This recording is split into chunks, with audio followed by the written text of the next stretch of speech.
Dear friends, welcome to the channel. ഒരു cinema നമ്മൾ നോക്കുവാണെങ്കിൽ അതിൽ നമ്മൾക്ക് ഇഷ്ടമുള്ള എന്തെങ്കിലും ഒരു കാര്യങ്ങളൊക്കെ ഉണ്ടെങ്കിലാണ് ഞാൻ റിവ്യൂ നിങ്ങളോട് പറയാറുള്ളത്. അപ്പോൾ ഈ സിനിമ ഭരതനാട്യം എന്ന സിനിമയാണ്. ഈ സിനിമ കണ്ടപ്പോൾ എനിക്ക് ഒരു ആവറേജ് കോമഡി എന്റർടൈനർ ആയിട്ടാണ് തോന്നിയത്.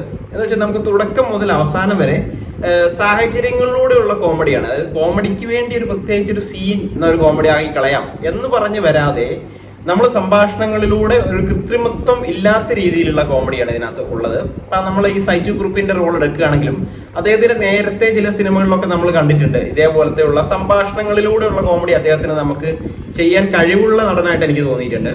അതുപോലെ സായികുമാർ എടുക്കുകയാണെങ്കിൽ ഇപ്പൊ കുറെ ആയിട്ട് അദ്ദേഹത്തിന് തീരെ വയ്യാത്തൊരവസ്ഥയിൽ തന്നെയാണ് ഈ റോള് ചെയ്തിരിക്കുന്നത്. അദ്ദേഹം എന്ന് പറഞ്ഞാൽ മികച്ചൊരു റോളായിട്ടാണ് തോന്നിയിരിക്കുന്നത്.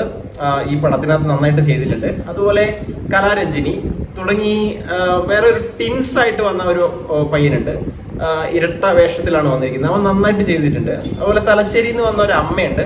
ആ തലശ്ശേരി ഭാഷയൊക്കെ നന്നായിട്ട് യൂസ് ചെയ്തു. ഈ പടം നടക്കുന്നത് ചാലക്കുടിയിലാണ്. അപ്പൊ തലശ്ശേരി ഭാഷയും ആ ചാലക്കുടി ആ ഭാഷയൊക്കെ ആയിട്ട് മിക്സ് ചെയ്തിട്ടുള്ള സംഭാഷണങ്ങളൊക്കെ വരും നന്നായിട്ടുണ്ടായിരുന്നു. പിന്നെ ഹോസ്പിറ്റലിലെ കുറച്ച് സീനുകളൊക്കെ വളരെ നന്നായിട്ട് ഒരു ഹാസ്യരംഗങ്ങളൊക്കെ നന്നായി ചെയ്തിട്ടുണ്ട്. അതുപോലെ ചില എഡിറ്റിംഗ് സീനുകളൊക്കെ അടിപൊളിയായിട്ടുണ്ട്. കൃഷ്ണദാസ് മുരളിയാണ് ഇത് സംവിധാനം ചെയ്തത്, ഞാൻ നേരത്തെ പറഞ്ഞിരുന്നു. ഇത് മനോരമ മാക്സിലും അതുപോലെ ആമസോൺ പ്രൈമിലും ഇത് അവൈലബിൾ ആണ്.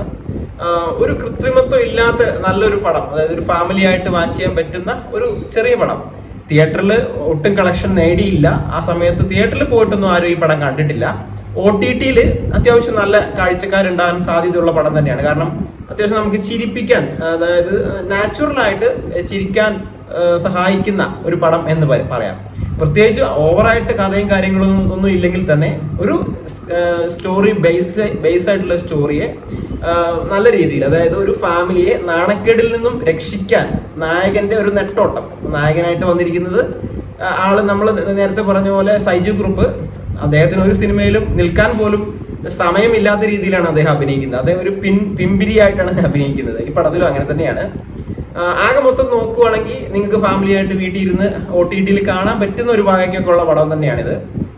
അതുകൊണ്ട് തന്നെ ഈ പടം ഞാൻ നിങ്ങൾക്ക് വേണ്ടി റെക്കമെൻഡ് ചെയ്യുന്നു. നമ്മുടെ മണികണ്ഠൻ പട്ടാമ്പിയൊക്കെ ഒരു റോൾ ഇതിനകത്ത് ഭംഗിയായിട്ട് ചെയ്തിട്ടുണ്ട്. ഇതിനകത്ത് അഭിനയിച്ച ആരും തന്നെ മോശമാക്കിയിട്ടില്ല. നമുക്ക് അധികം പ്രതീക്ഷയൊന്നും ഇല്ലാതെ വീട്ടിൽ ഇരുന്ന് ഒന്ന് ചുമ്മാ ചിരിച്ചുകൊണ്ടിരുന്ന് കാണാൻ പറ്റുന്ന ഒരു പടമായിട്ട് കാണാം. വൈകുന്നേരത്തേലും ചായയൊക്കെ കുടിച്ച് കൂടെ കാണാൻ പറ്റുന്ന രീതിയിലുള്ള ഒരു പടമാണ്. ക്രൈം പടമൊന്നുമല്ല, കുട്ടികളൊക്കെ ആയിട്ടിരുന്ന് കാണാൻ പറ്റും. So thank you. നമ്മൾ അടുത്ത വീഡിയോ ആയിട്ട് കാണാം. അടുത്ത വീഡിയോ നമ്മുടെ ചാനൽ ഒന്ന് സബ്സ്ക്രൈബ് ചെയ്ത് ബെല്ലൈക്കൺ കൂടെ എനേബിൾ ചെയ്ത് വെക്കുക. തുടർന്നും സിനിമയുടെ റിവ്യൂ ആയിട്ട് വരാം. All the best.